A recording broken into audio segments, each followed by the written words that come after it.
Welcome to Common Sense, where we aim to educate and empower Black entrepreneurs who are dedicated to the growth of their businesses and their personal finances. I'm your host, Ayo Idowu, and today we're going to be talking about dollars and dreams.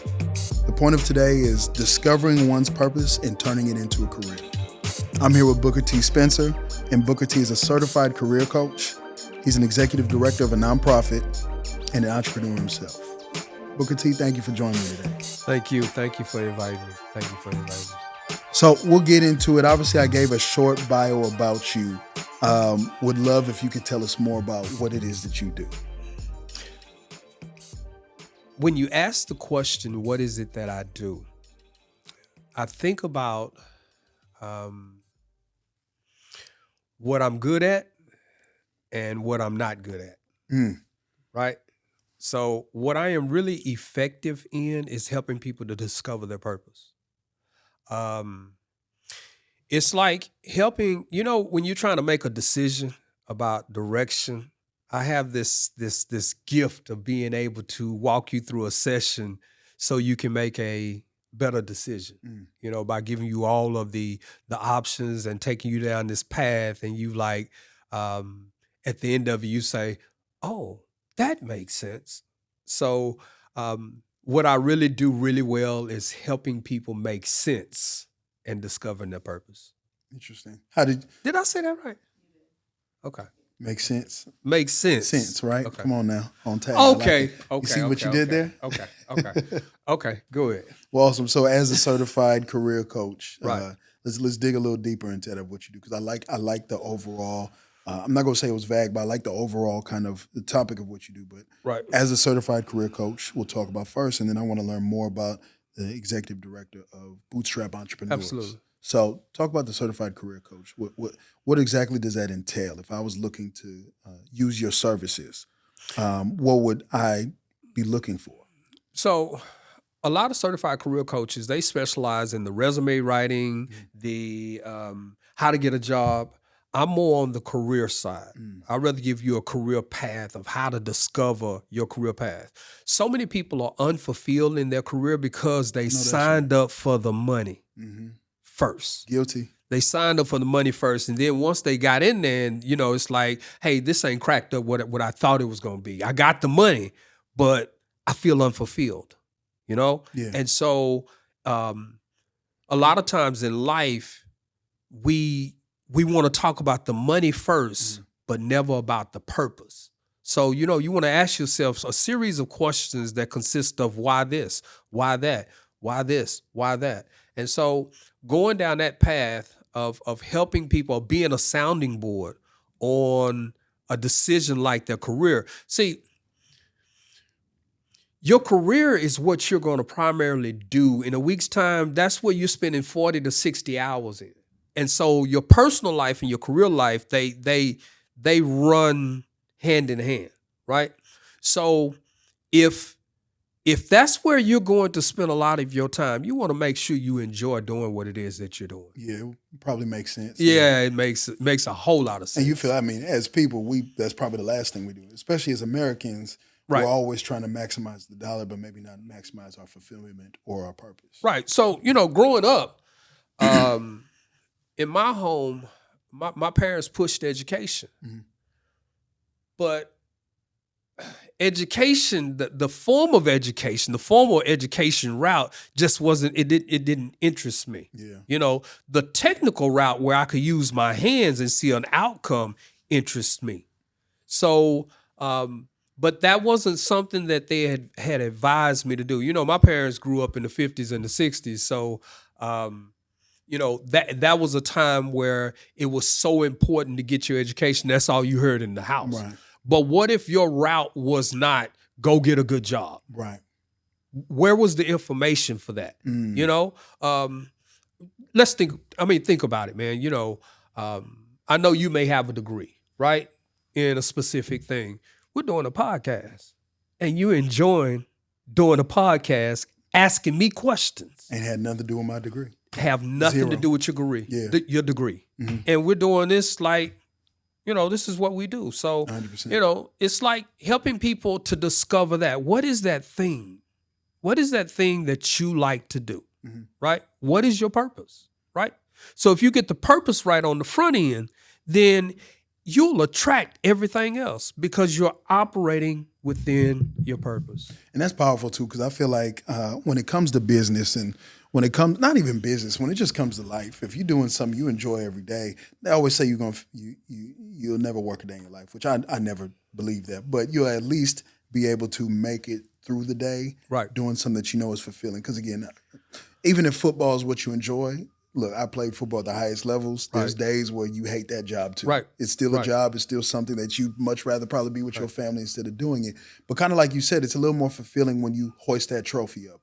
Or it's a little more fulfilling when you've helped an entrepreneur get a new job or figure out kind of what lane they want to move into.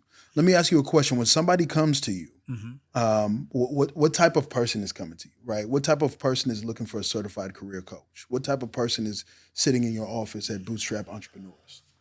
So our profile, the person that comes to me, typically they're in entrepreneurship, right?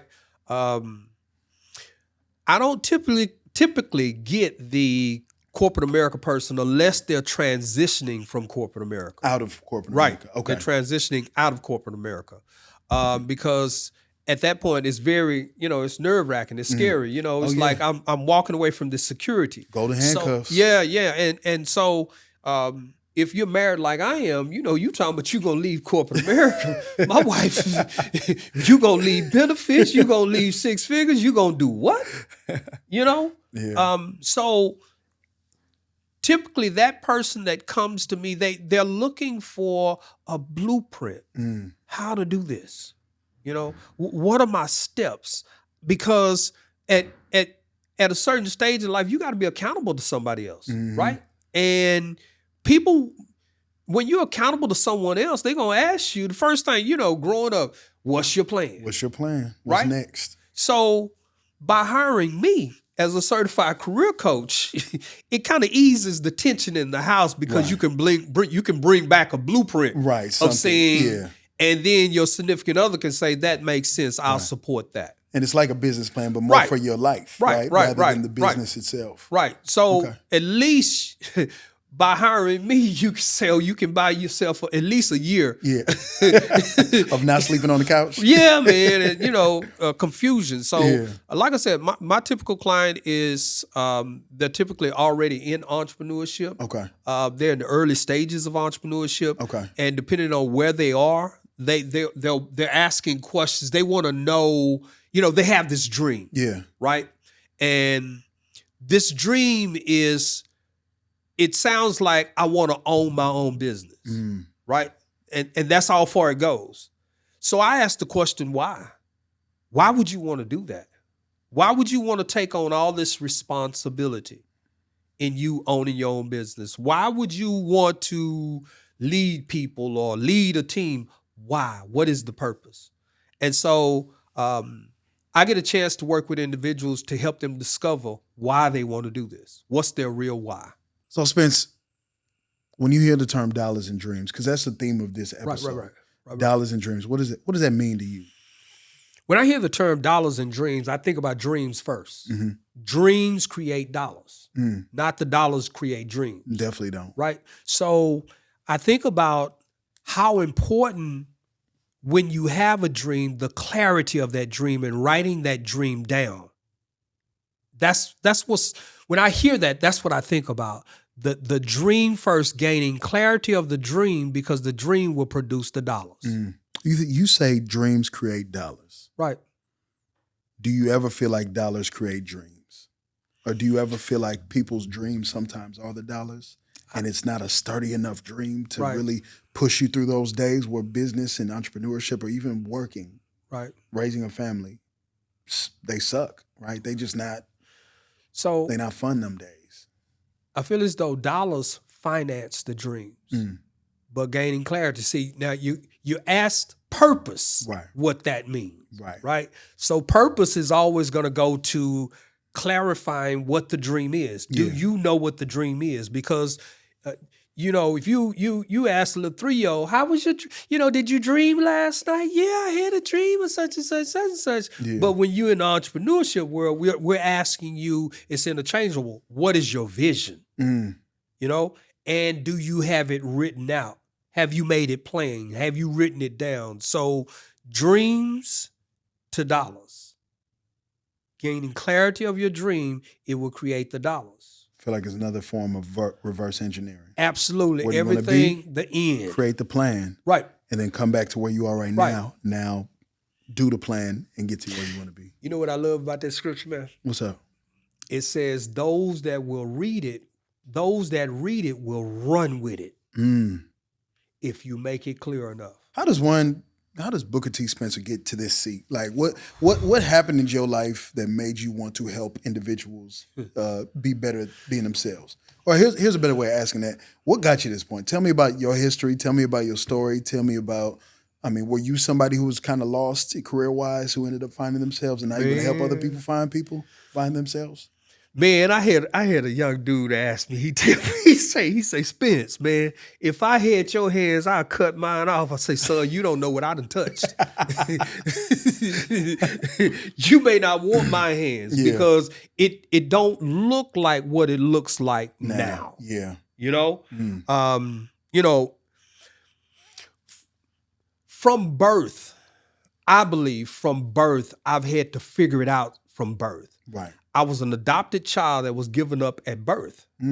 And so I didn't know my biological family until I was 30 years old, right? So when you're an adopted child that was given up at birth, understand what I'm saying.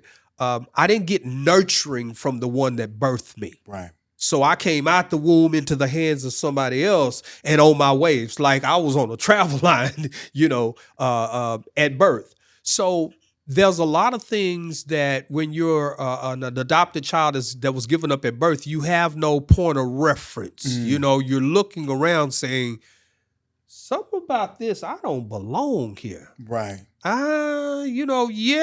She said she loved me. Now, mind you, I grew up in a home that had structure in it, everything. I didn't have a horrible childhood life, but I did have the question in my mind from my identity, not knowing what my identity was, that led me to a place of when a child does not know their identity, you become curious in trying things, right? And in this curiosity, what you're looking for is what I'm good at, right? Because I don't know. And the people that adopted me, they couldn't tell me because they didn't know either, So my childhood was a childhood of discovering different things to find out what I was good at. So I made some decisions when I was about 16 years old that led me into a place in life that I had to pay for that decision. Me being the curious person that I am, I'm that type of person that I used to call it the crash dummy. I go do something and then come back and tell you, don't do that. Don't do that. You don't want to do that because I had already tried that. But that's what wisdom is, though, right? Yeah, it's wisdom, but man, maybe not going into it wasn't wise. Man. So at 16 years old, I didn't find, I just lost an interest in school. Yeah. And I don't know if that was just, if it started at 14, but at 16, I had lost it. I was just like, only class I really wanted to go to was woodworking. Something that I could use my hands. That's that technical side of me, right. Because I'm a type of person that if I can't identify an outcome, I really don't want to do it. There's no purpose for that for me. Yeah. I need to know what is the purpose, because the purpose is so important to me, because if I'm going to go through the highs and lows, I need to know why I'm doing this, right? because, and not only why I'm doing it, but I need to be able to tell other people why I'm doing this, right? So let me get back to my 16-year-old story. So at 16, I made a decision to, I don't know what I was thinking about. You know, I broke in somebody's house. And the crazy thing is, it wasn't like I was a thief. It was.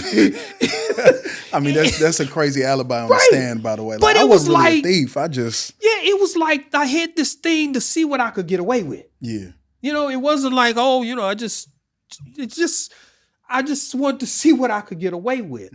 And so I caught a case early on in my younger life, burglary of habitation, and end up at 21? At 21, I was incarcerated for 4 years, from 21 to 26. So now this piece, the incarceration piece, man, once I got out from that, the game changed for me.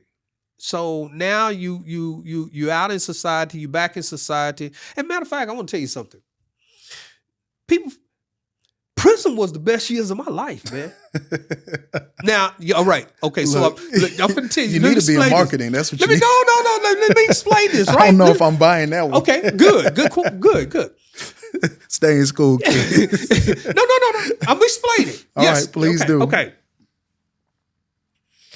When I say prison was the best years of my life, not that I suggest this. Let me look at this camera. Not that I suggest this to you. Because that's not what we're doing here, McCullough. No. But I'm going to share my experience. And I'm going somewhere with this. All right? This is going to go viral. Hey, man, you said you wanted the story, so I'm going to give you the story, right? I want the real, I'm man. going to give you the purpose, don't right? Water it down. So you asked me how did I get here? I'm telling you why I got here. So for a child, I had structure in the home, but I felt as though I had no structure in my spirit. Yeah. Right? When God is getting ready to do something miraculous in your life, He will remove you from the environment that got you into that situation. Right? So when I say it was the best years of my life, for 4 years, I had no visitors. I went back to college in prison. I got certifications in prison. I mean, I did it all, you know, while I was locked up because I had no distractions. So what it did, it gave me, I became clear. You know, it's like when you become isolated, you begin to think. You got time to think, to figure it out and say, did I get here? You know, and what I'm going to do from here to the next place, you know, afterwards. Because I'm assuming things move so fast to get you in that position. You never really had time to sit down Absolutely. and be like, what am I doing here? How did I get here? How did I get here? Too late or until you are forced to have time to think. So it gave me a chance to reestablish my relationship with God. Yeah. It gave me a chance to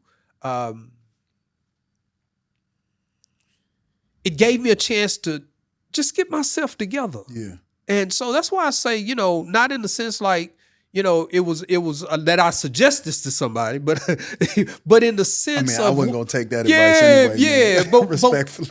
But what it did for me, right? Now, here's what I would tell you after what it was like afterwards, right? Now, during the 4 years was easy. Getting out and coming back into society with that conviction on my profile was the hard part.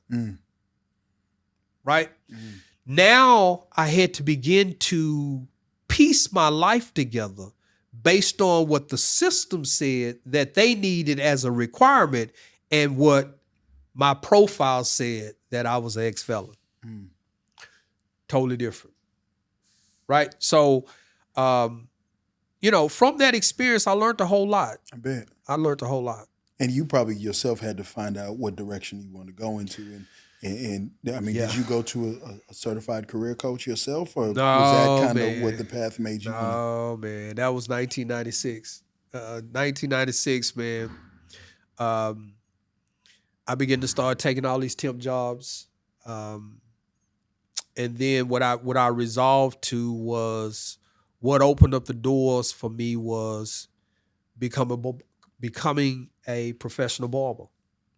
So that was a career that has really been good to me. I had to use an alternative avenue to to make it in life.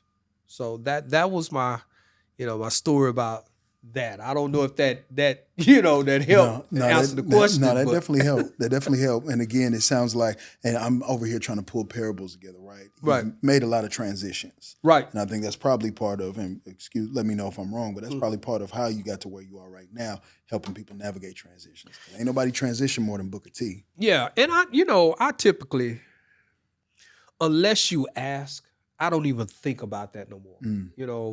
That was 30 something years, 1996. I just don't think about that no more. But if you ask me, how did I get to this point? What is the makeup of Booker T. Spencer? I don't want to leave out that part to say, hey man, this is a part of my path. This is part of my journey. And not only that, but there are people that's down that path right now that I believe that I'm called to help and assist because I've been down that road. Right.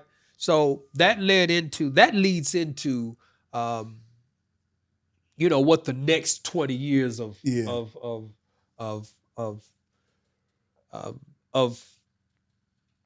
regaining your back into society. Right. Well, what that was like. I appreciate you sharing that with us, seriously. Right. And I think it's going to draw a lot of color, especially as we continue with the interview and the conversation. Right. You said the word purpose about, I haven't been counting, but I lost counting 15 times. Right. And I noticed as you touched your shirt, it says purpose on there. Right. What does the word purpose mean to you? Oh, man. Let me approach it like this. I believe if I was to talk to my younger self, if I would have knew this back then, I would have put purpose to everything that I do. Right? So you have to look at the definition. You go tell me what the definition of purpose is. Oh man. Come on, man. Yeah, tell me what the definition is. Turn my phone back on. I didn't want to get called during the interview. Okay, it's okay. So Merriam-Webster is what we're looking up? It's okay. Purpose. All right, purpose. It's a noun. Now we're going to look. We're going to have fun with this, okay? We're going to have fun. We're going to go to church, all right? Take me to We're church, going to have man. fun with this. Okay, go ahead. So purpose, it's a noun. It's a noun. The reason for which something is done or created. Oh, stop. The reason for something is done. Right? Mm-hmm. Next word. Or created. Or created. Or for which something exists. Or something exists. Done, created, or exist. Everything that you do, you have to ask yourself those questions. Why? Okay? So you need to have a purpose. And I'm going to tell you why it's so important to understand your purpose, because understanding your purpose will help you navigate and not go down the wrong paths. Right? So what you're saying is, like, every time there's a crossroad, when you know why you're doing something, it makes those decisions a lot easier to make. Absolutely. Okay. So there's a person that I met that they identified their word was legacy. Right? So when you begin to talk to them, you heard who they said that they were. Whatever your one word is, your one word will lead you down the path. So here's what we do in our career coaching sessions, right? And so this is with Bootstrap Entrepreneurs? No, this is Certified Career Coach. Okay. Right? So give me one word that describes you. Is not the word. It's okay. I would say passionate. Okay. What's the definition of passion? Go ahead and look that up real quick. Passion or passionate? You said passion. Okay. Let's go.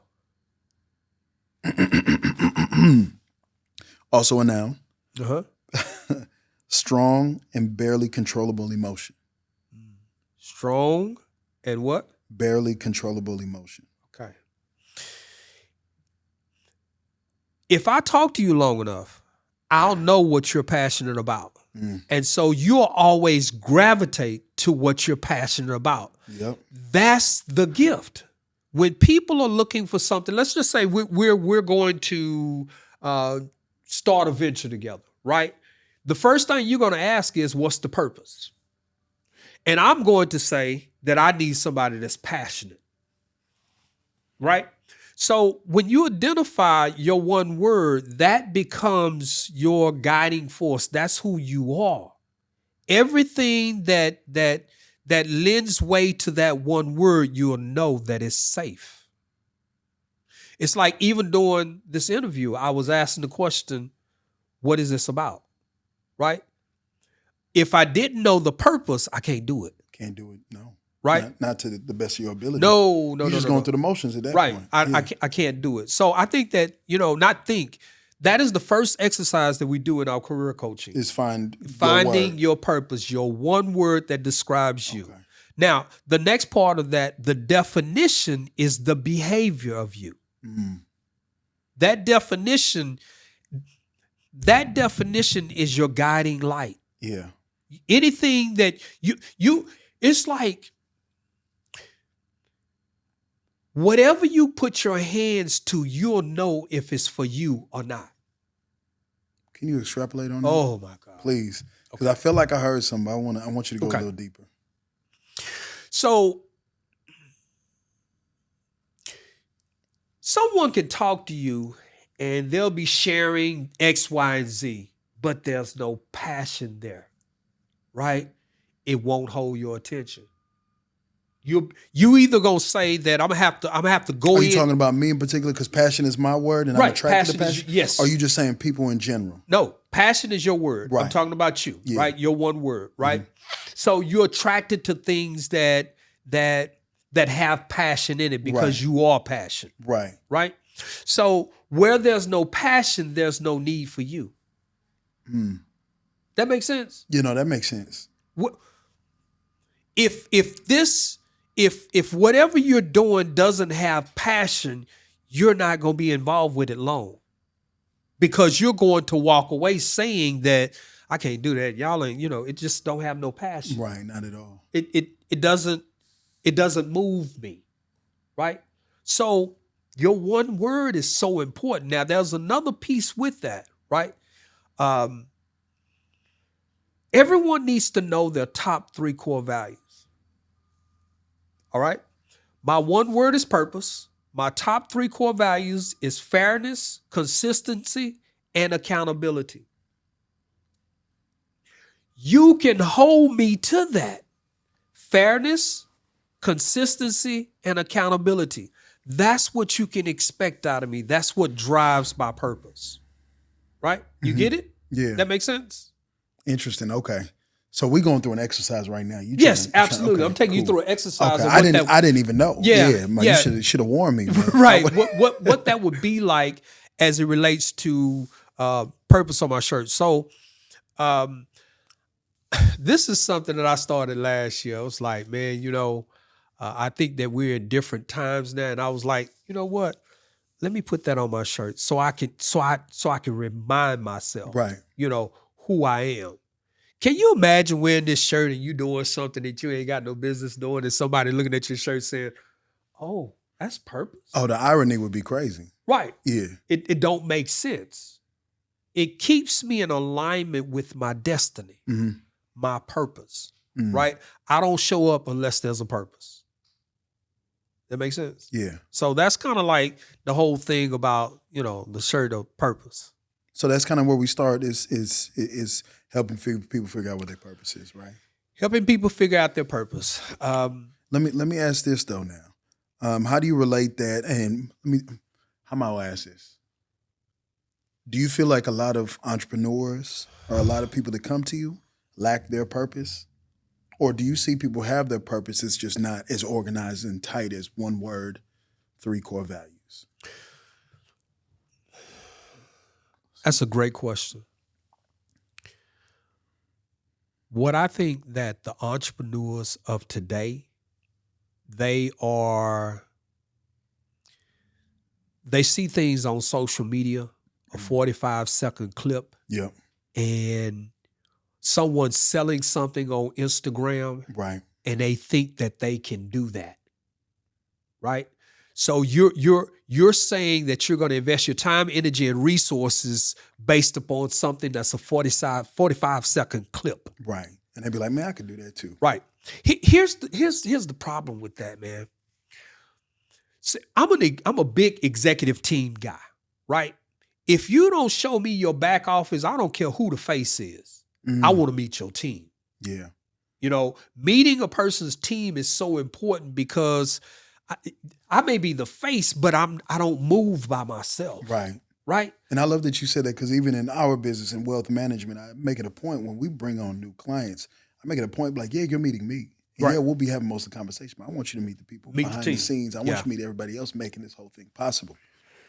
And another thing that I think as it relates to entrepreneurship, I think one of the questions was I can't remember the question. Let me go with it like this. So one of the things that I find in entrepreneurship today is people not knowing what type of model or venture that they're starting. There are 6 types of startups. You got scalable startups, you got small business startups, you got a lifestyle startup, you got a social startup. Not knowing that from the beginning, you're not communicating the right message. Yeah. And then, there's different types of entrepreneurs. You have to get into a venture that, one, you know what type of startup it is, and 2, what type of entrepreneur are you? And once you get trained in the ears, you can hear it, because every venture, one size don't fit all. You'll sit on Instagram or TikTok and be watching the stuff, and you never know what type of venture that is and why they started it. So identity, is that a good, you kind of help people find the identity of what they're doing. Absolutely, and why what they're doing. And I'm the gonna purpose of it. And I'm gonna make a parable, because obviously coming from a football background, bad offenses lack an identity, right? Again, we know something about if you go into New England in the 2000s, they're gonna run the ball, they're gonna play good defense, and they're gonna do their job and wait for you to make a mistake. Right. If you go into Pittsburgh in the 2000s, they're gonna run the football and play defense, right? A Peyton Manning team, they're gonna sling that thing, but you know that going in, this team is known for this, and they're gonna execute this the best way possible. Now, teams without an identity, they might throw the ball on first down, they might throw it on third down, they might try to run in one play, they just doing whatever. And even though it's harder to scout as a defense, you know that these guys don't know who the hell they are. Right. And you saying that, and to tie this back into what you're talking about, are you saying that individuals don't know what the hell they running, but they over here trying to run an offense? Absolutely. Or a business? So, yes, that is exactly what I'm saying. And if you don't know that at the beginning, it's like saying what I typically, especially with entrepreneurs, I try to do what I call a reverse engineering. Okay. Right? So I want to take people to what the end looks like. Not the start, because you can stay stuck in startup mode. Yeah. I'm starting a business. I'm running my own business. No, you have no. I like that. I like taking them to the end first. Taking them to the end and then working first. towards it, right? Yes. So it would be an example like I made a post on LinkedIn today, and I suggested to all of the startup entrepreneurs that I have coached, or all of the startup entrepreneurs, there's a franchise expo that's coming into Dallas. Okay. And I was encouraging every startup entrepreneur need to go to a franchise expo. And you say, well, why is that, Spence? Well, you need to know, what does a scalable model look like? Think about it like this. You not only do you want to know what a scalable model look like, what does the systems look like? And what is it like to sell an investment from a franchisor to a franchisee? The exercise is, I want to move you out of a place of starting a business to selling a business. I'm going to tell you something, man. My turning point in entrepreneurship was because I stayed stuck in the startup mode for years, right?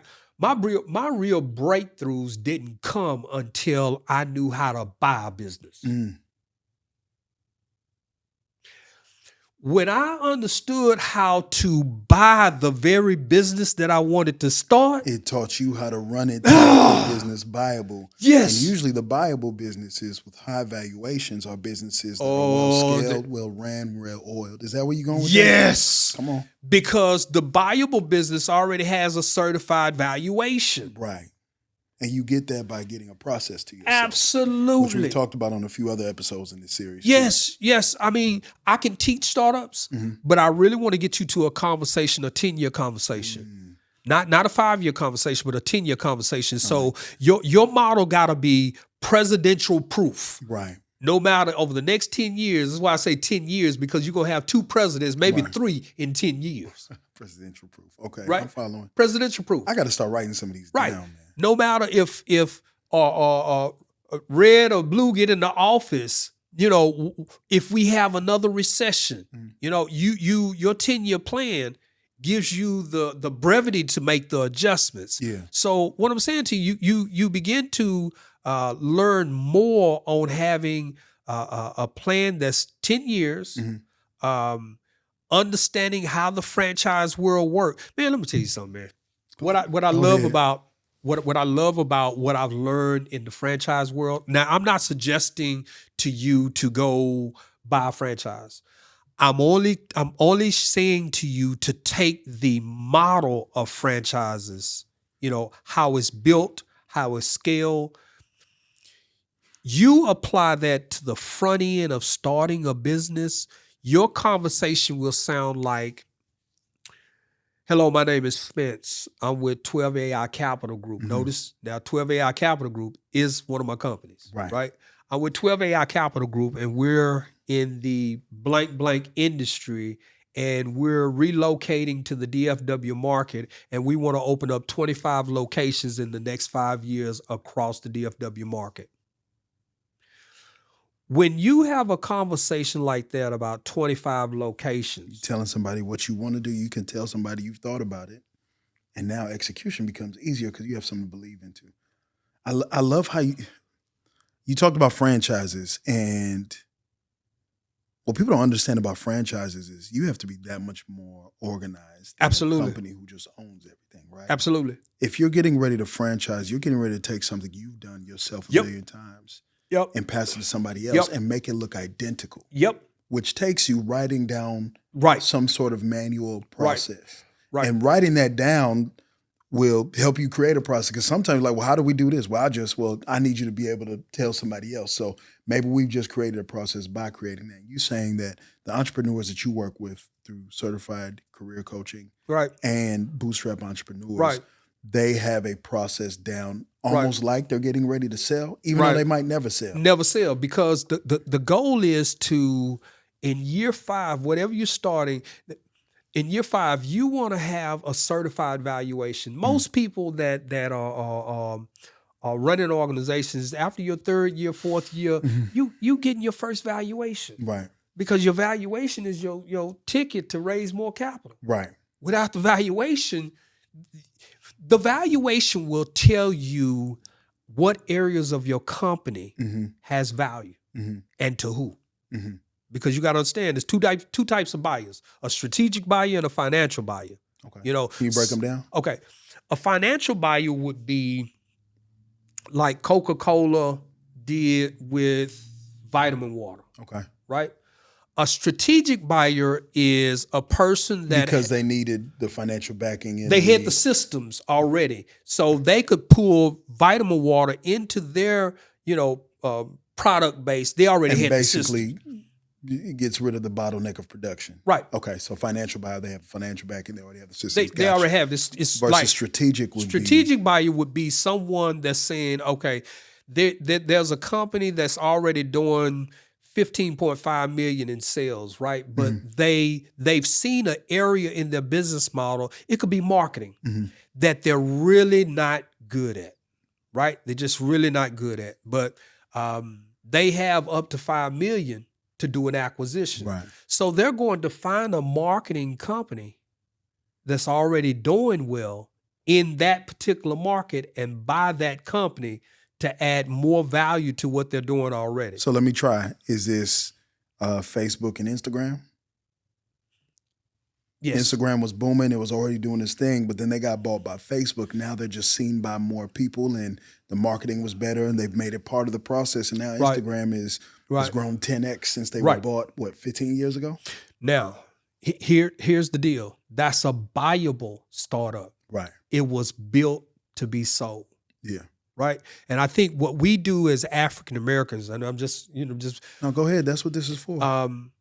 What we do as African Americans, we build to hold on to. We don't build for that one. Yeah, we don't build with an exit strategy. Right? The most hardest challenging thing that I have and do have today is building a competent team. It's not that I don't have the concept, it's the competent team, right? But sometimes when and I'm gonna tell you something, most of us are scared to have a $15 million conversation in certain rooms. Right. Because a $15 million conversation attracts people that's not equipped to have that conversation. They're along for the ride. And you don't know that they're not equipped until you get in there. So you slow down and you begin to start vetting people. You begin to start vetting people differently, right? Because you knowing the company the type of startup that you're starting from the jump, right? You're saying that I have a scalable startup or a buyable startup, right? From the beginning, this company is built to scale. So you're having a conversation with your team. Look, we want to scale this company to 25 locations or different markets in 5 years, or we're going to buy a distressed asset with an value add company. It's distressed, right? We're going to get it off the market. We're going to add value to it, and then we're going to put it back on the market and sell it, right, with a 30 to 40% profit, right? So I believe that these are the real conversations, man. When you talk about wealth, I wonder sometimes what do we think about as it relates to wealth? Is that having 100,000 in savings and that's wealth? The real wealth conversation is a conversation that extends to 30 years, 40 years, 50 years. But the problem that we're having now, and I'm speaking because I'm 54. Right? Can I just have a real conversation with you at 54? Man. Come on. When you get up in my age, your questions, the things that you think about and the questions change. So I'm asking myself, when I was your age in my 30s, I had aspirations. I'm going to build this, and I'm going to do this, da-da-da. Now, at 54, I ask questions, if I build that, who am I going to leave it to? Did I put in the plan to train someone to manage this, what I built? And the next question is, do they even want it? So what happens to all this equity that you've built up and you've had aspirations? I'm going to leave this for my family. Your family may not want that.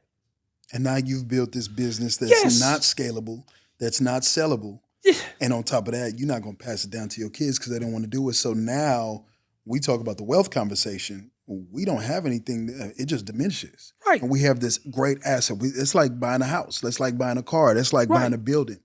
And then when you're done using it, you're just demolishing it or throwing it in the trash versus transferring it. Somebody said it's like... And one more thing too. I love that you brought that up because I feel like not enough people truly know what wealth is. Right. We talk about wealth. We talk about income. We talk about money, but they're not interchangeable. Right. But I'll let you continue. So, when you really look at this, there's different asset classes, right? Of course. And so when you know the asset classes, you can identify what does wealth look like for you and what is the purpose. Because I'm going to tell you something, man. One of the most gut-wrenching conversations that I had, man, when I had a conversation with a multimillionaire, and I went in there, man, I was probably, my early 40s, man. I went in, matter of fact, it was a real estate investor. And I went in, I had my little plan, and I told him, hey man, I want to do this and da-da-da. He looked at me and he kept on doing something. I thought it was disrespectful. Yeah. He kept on doing something. And he stopped and he paused. He said, I heard all that, but why you want to do this? I just told you why I want to do it. I want to make money. I hear that, but why you want to do this? He said, do you know how you're going to be successful in real estate? I said, buy houses. No, and flip them. He said, no, solve problems. You have to be looking for problems that's going to take you into divorce court, bankruptcy court, estate planning. You got to be able to solve problems of people because that's where you find your greatest deals in solving problems. That changed the whole concept at that point of what I thought was I wanted to make money. I had to be able to answer the why.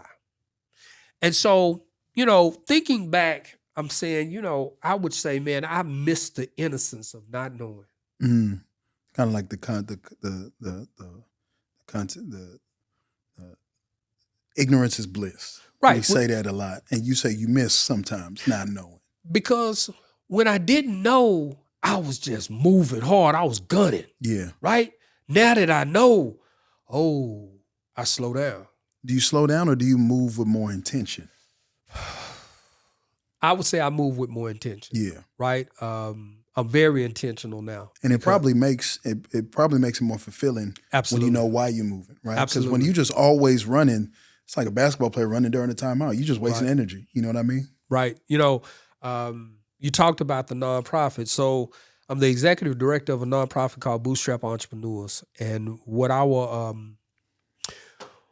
goal is to create 1,000 new startup entrepreneurs by the first quarter of 2028. Now, I was new to this nonprofit space, right? And I always have big visions. If we ain't playing big, I don't want to play with it because it's a waste of time. Yeah, it's just a waste of time. And so when I got into it, I really just wanted to teach classes, about entrepreneurship. But when I began to start understanding, wait a minute, Spence, if you're going to have an initiative like that to create 1,000 new entrepreneurs through your LLC grant program by first quarter 2028, your structure is different. The people that you get to sit on your board is different. These are people that have to be competent in certain kind of policies, economic development, financial institutions. The whole conversation changed. And so when you're building a team and a board for that, you begin to slow down. First thing you want to do is find market research to justify what you're trying to do. It's just like building a business. But I think that most people, like going back to that whole looking at entrepreneurship from TikTok and Instagram, like that ain't the real thing. It's not. It's not the real anything, really. No, it's not. Not only business. That's not nobody's real life. That's not nobody's real family. That's not nobody's real job. Matter of fact, what is the thing with Instagram? It's a 30-second clip, or what is it now? It used to be. I think there is no limit anymore. But the concept used to be 15 seconds. Then they moved to 30. I think they moved it to a minute now. I mean, you can go ahead and shoot a whole movie on Instagram if you want to. Yeah. So I would say to anybody, man, you know what? It's best to. I'm gonna say like this. My mentor has me working on something right now. Right. My mentor has me working on the best version of me at 64. I have to know what boards I want to sit on. What does my legacy look like? Where do I want to be? All of these things and it has nothing to do with money. And you working backwards from it. Just reverse like engineering. You work with Absolutely. Your client. Reverse engineer was the term. Interesting. So Man, you have somebody reverse engineering your life as well. Man, I'm going to tell you something. When you have a 10-year plan, you feel more confident. You walk different. Yeah, you move differently. It's totally different. You I feel like you can gauge what success and failure looks like. Yeah, man. Because I don't know, I just feel like if I don't have a sales goal and I had a good day, how do I know it was a good day? Right. How do I know I can take the rest of the month off? How do I know that I need to change my goal? You just don't. You don't know. Yeah. So I would tell, and from a coaching and working with entrepreneurs, I try to get the entrepreneur to that level of thinking, right? So we'll start out with what you say you want to do. Yeah. But the ultimate goal is to get you into a scalable mindset with an exit strategy. Yes. Whatever, whether you want to sell or exit. Yes. Just to get into that mindset. Because that's part of the wealth creation you were talking about earlier. Right. Because now this asset actually has a value. Right. Versus, hey, it generated some income for us. Our barbecue spot generated income for 30 years, but we're going to close the doors down when grandma dies. Right. And most of the people in our culture, we are service providers first. So we get very emotionally attached to what we're doing, right? We'll use words like my brand, right? But when you use terms like that to different people, they're going to say, the trained ear is saying, I hear you say your brand, but does your brand have a valuation? Because the way you're saying it what is the real value of your brand? Right. And so if you have no model and it's not scalable, then you're using words that to somebody else mean something totally different. Right. Does that make sense? Yeah. I want to ask a question. Sure. We see a lot of us, especially Black entrepreneurs, my brand, for example. Right. We tie our brands to ourselves. Right. And listening to you talk makes sure your business is scalable and sellable. Right. Do you feel like people get in trouble when they tie their brand too much to them to the point where they can't sell it? Absolutely. Because now if I got to be involved, I can't really leave. Man. Or the minute you buy my company, even though it's worth $500,000, the minute you buy it, it's worth $100,000 because I ain't there no more. Man, do you know? Whether because I'm the doer or just, my face all over it. You know what I mean? Yep. Man, look, I got some stuff I'm doing right now. I'm trying to get my face off of it. Right. Yeah. Quick as possible. Yeah. Right? Because if I'm the brand. There's some good stuff, by the way. Yeah, if I'm the brand, stuff. Then what happens is if in the exit strategy, the person that's buying is saying they're looking, let's just say video content. Man, you built this podcast, right? You built this podcast. So you're saying to me that a podcast that you built with your face all over it, you're wanting to sell it to me for 10.5, then I got to buy you. Right. You got to buy Joe Rogan. You got to buy Joe Budden. You got to buy Carisha, whoever, right? Like this ain't the same thing without those folks because they are all over it. Right. And that's creating a job. That's not creating a business at that point. You need to exit.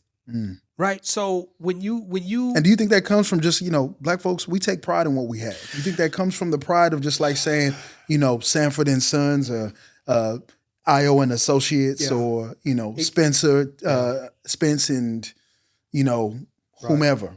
Right. When you versus saying, blah, blah, blah, tax consultants or Dallas video professionals.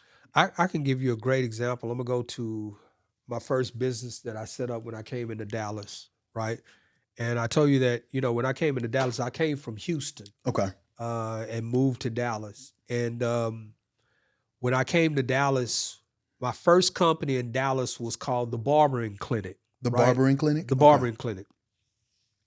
So it was a concept, it was a service-based concept that catered to high-end, high-profile CEOs and celebrities, right?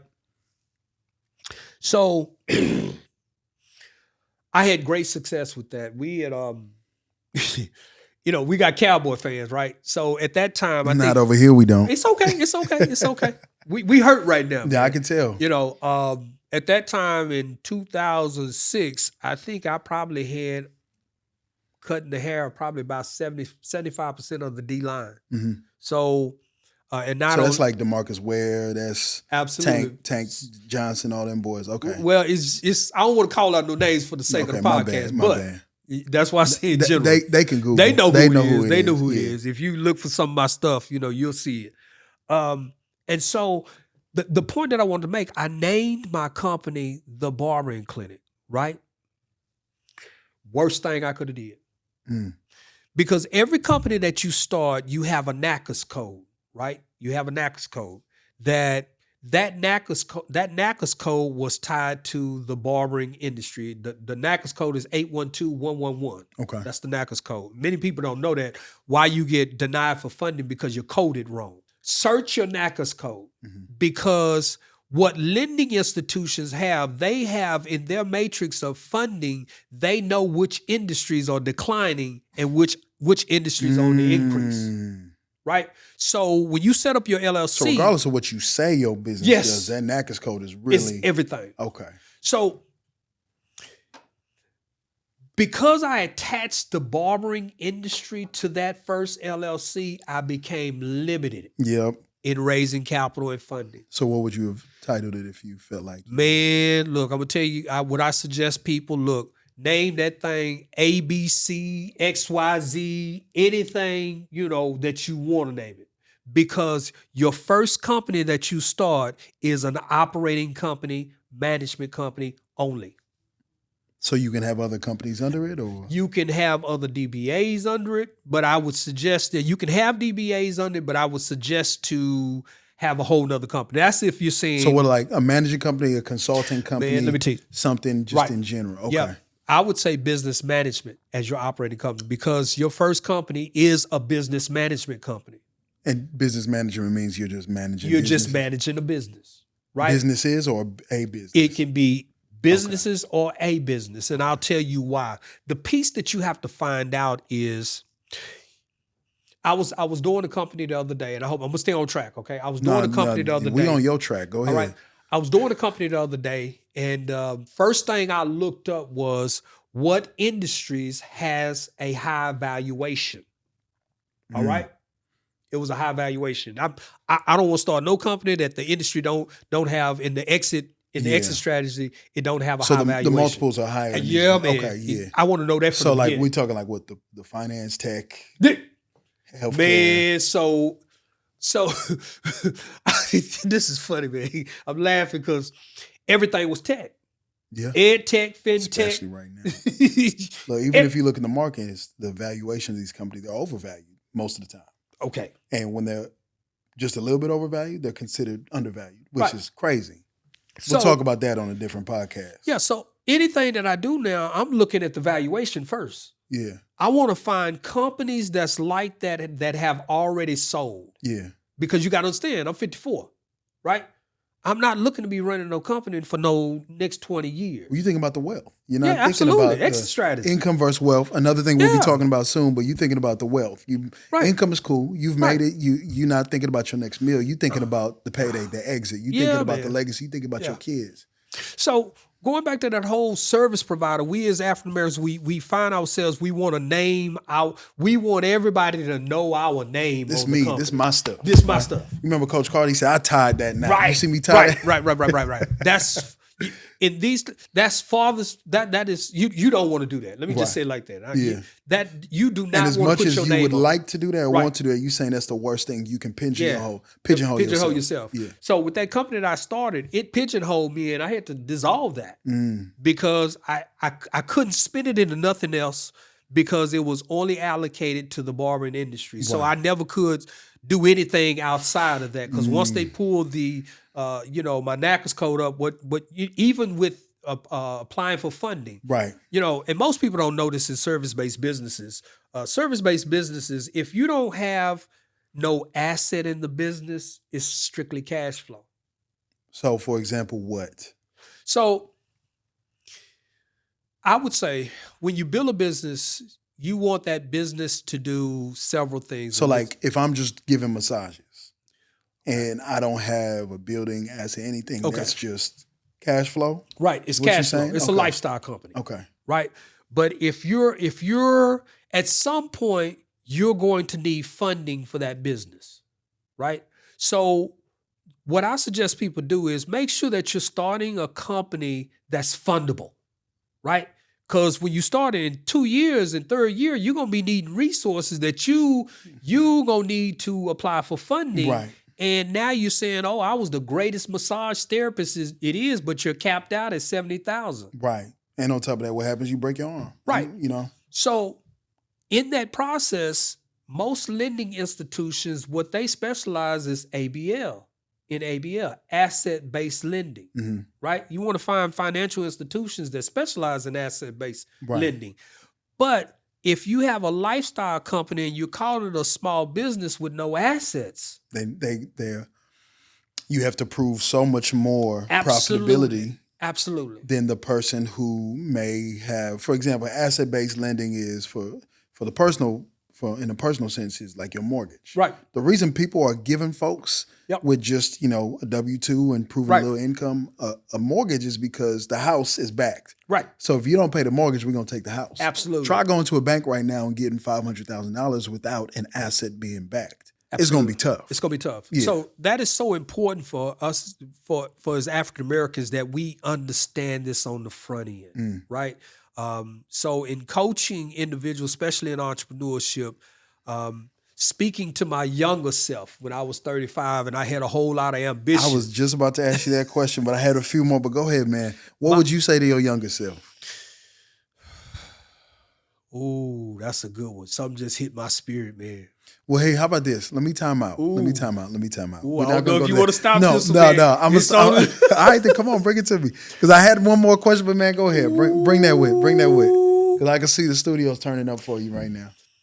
Should I get a refill? Or? No. Here it comes.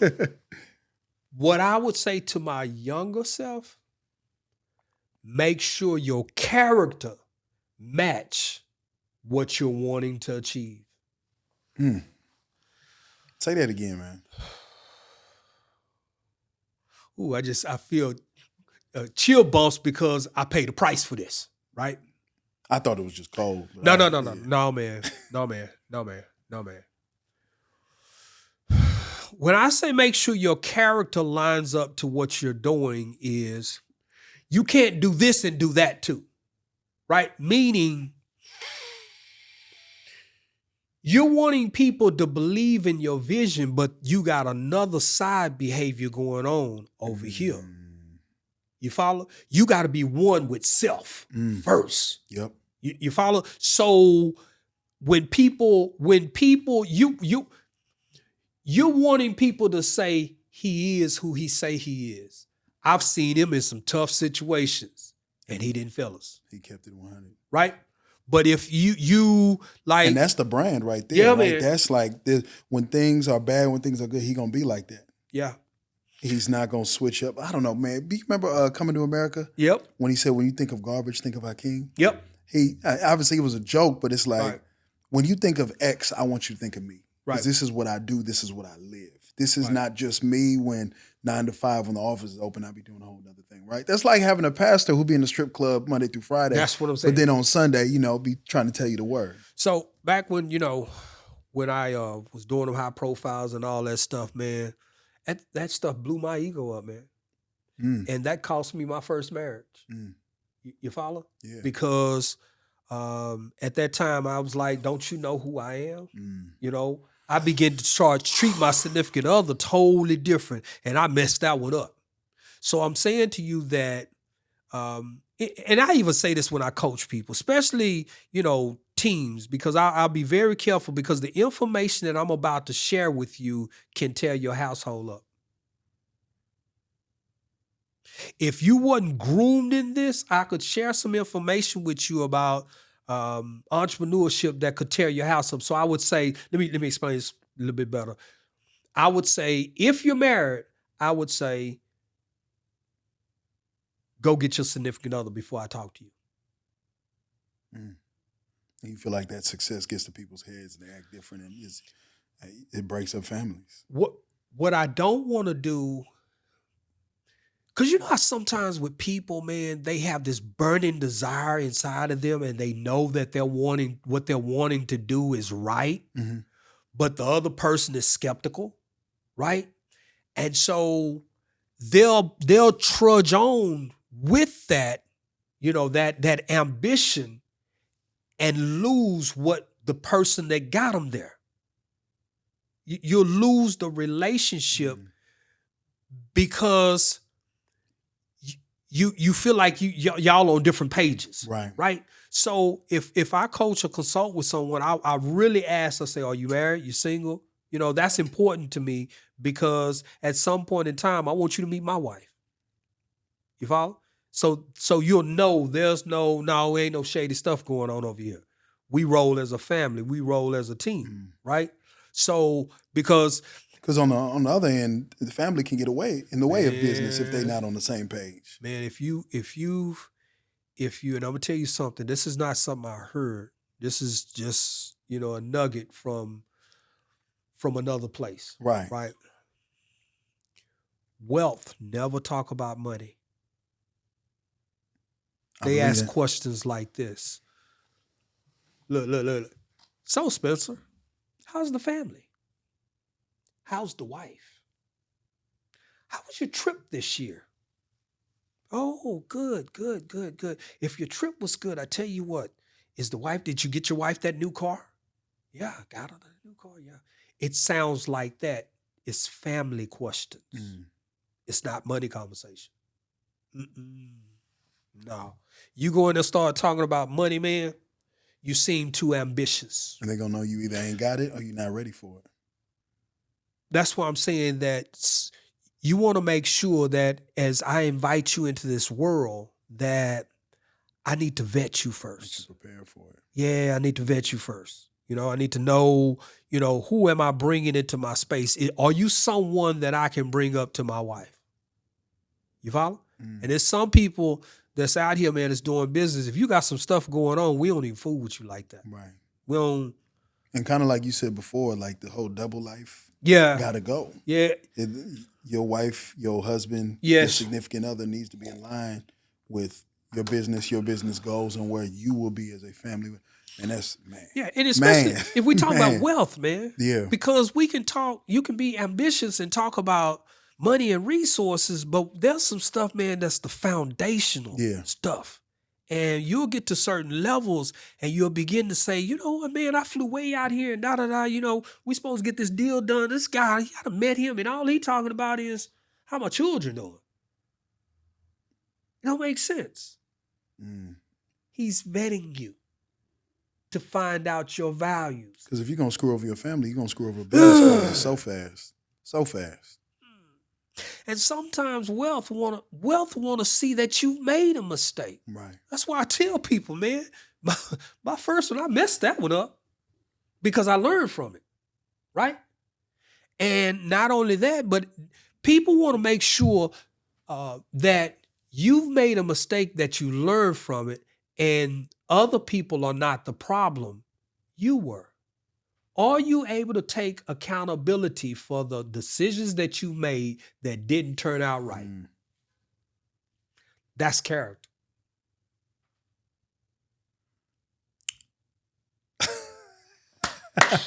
Look, now I say that. Let me tell you, I say that. But this is the 54-year-old version talking, right? This is the 54-year-old version talking.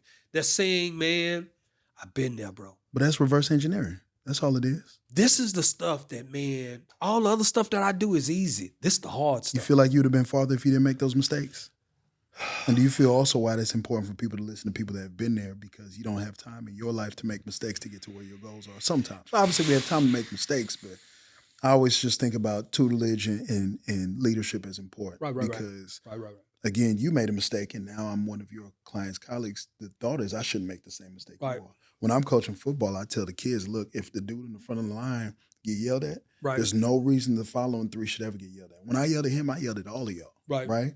And do you feel like that's kind of what you try to instill in folks? Your first question was, would I have been farther? I am right where I'm supposed to be, right? Because it's not so much about at this stage, it's not so much about what I'm building. Yeah.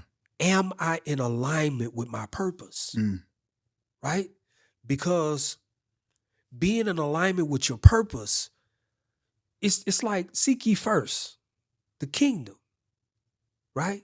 and all of them things gonna be added. See, when I was younger, I was after the things, and the things got me in some situations, right? Yeah. Now, kingdom mindset is I see you as a king. Everybody else is a king. I'm looking to co-join with you in your kingdom and your purpose. Or I'll say, hey, man, I met a passionate dude today, right? My wife may say, I was people. I met a passionate dude. That dude was passionate. The dude that interviewed me, he was passionate. And I say, you know what? You ought to meet him because he was passionate. Because you're in your purpose and I'm in my purpose, right? So, yeah, I would say that that's so important to me today, that you're in alignment with your purpose. I'm going to say this last thing and I'm going to get out of here, right? So with this Texas 1000 project, with the entrepreneurship program that I have, that I'm leading, the executive director, the dream is in my mind to have a conversation with the governor of the state of Texas. I already see it, right? The dream. And sharing with him the dream of creating 1,000 new startup entrepreneurs is going to bring the dollars. But I got to get clear of what the dream is first, and the dollars will come, and all these things shall be added. Man, I feel like I should have paid for that. I hope that made sense. I feel like man. I should have paid for that, man. Did that make sense? Oh yeah, no, that made sense. Because look, man, I feel like you spent a lot of knowledge today, man. Yeah, we have to go. I'm waiting for the stadium tour. When you going from city to city talking about this? We got to go in the spiritual, man. Yeah. We got to go in the spiritual, man, because there's enough going on out here. Here's another question. When you going to start the church? No. That's what I'm wondering. We have a ministry. Not the church. All right. Man, Spence, I got so much more questions. Sure. It sounds, well, I know you look at your watch, but we got to go. Okay. But I think we might have another second season a nominee here. Because like I said, I think it was great, man. And I want to recap what we talked about today. I think, first of all, learn about your story, how you got into what you do now. Right. And then kind of defining for us what a certified career coach does. You talked about purpose. Right. I thought purpose was huge. You talked about your process a little bit with what's your word? Yeah. Right. Mine being passion. And then what are your top three core values? Core values, non-negotiables, to kind of help you steer to get to that purpose or that word. And people going to ask you that, man. I'm telling you, there's a certain level that you're going to get to. They're going to ask you, what are your top core? And if you don't know it now, you're not going to know it then. If you don't know it, that can hinder your engagement. I always feel like that's like building a house without building the foundation first, right? Without building the beams and the rods. It's just wood and shingles hanging, and the wind comes, it gets blown over. Right. You talked about kind of how education can, and we'll talk more about this for sure when you come back, but education can scare people away sometimes from their goals. Right. And then at the end, you told us what you would like to do if you could go back into a time machine and tell your past or former self. Right. I really appreciate it, man. Here's my question to you. Where can we find you? I know I'm interested. I'm going to get your number after this, but like, where can everybody back home go ahead and find you? You go ahead and tell them right there. So you can find me at BookerTSpencerJr.com, certified career coach. I would love for you to take the assessment. I would love to work with you to discover your one word, your top three core values, and put you on your path of your purpose. I would really enjoy working with you. You can find me at BookerTSpencerJr.com. And let's get in there and do some work, man. I know I'm going to sign up. I'm definitely going to sign up. Yeah. Spence, I appreciate you, man. Thanks for coming by. All right, thank you. Thank you guys for watching this episode of Common Sense. Again, I'm your host, Ayo Idowu. If you'd like to get more content from us, please like, subscribe, and follow our page.